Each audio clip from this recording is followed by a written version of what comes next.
దేవుని సన్నిధికి 3 నెలలు వెళ్ళిన తర్వాత మళ్ళీ పాస్టర్ గారు అన్నారు, ఒకసారి ఎయిడ్స్ రోగాన్ని మళ్ళీ చెక్ చేసుకోమ్మా. ఆ ఎయిడ్స్ రోగం ఆమెకి లేదు. ఈ లోకపు తల్లి తన బిడ్డను క్షమించింది, పరలోకపు తండ్రి కూడా తన బిడ్డను క్షమించాడు. అది క్రైస్తవ జీవితంలో ఉన్న గొప్పతనము.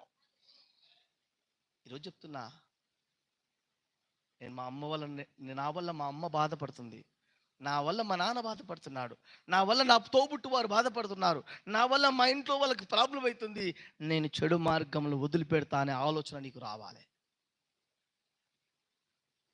సండే వస్తే ప్రార్థన చేసి వెళ్ళిపోతారు. ఏ సండే ఎట్లా జరుగుతుందో మీకు ఎవరికి తెలియదు, నాకే తెలియదు. ఎప్పుడు ఏం జరుగుతుందో, ఇక్కడ ఎలా జరుగుతుందో తెలియదు. వచ్చి పాటలు పాడి ఆరాధనించి సాక్షి చెప్పి పోవుడు కాదు. ఇది ఒక జీవితం మార్పు రావాలి. మార్పు రావాలని ఇక్కడ ఏడుస్తున్నారు మా బిడ్డలు దేవుని సన్నిధిలో.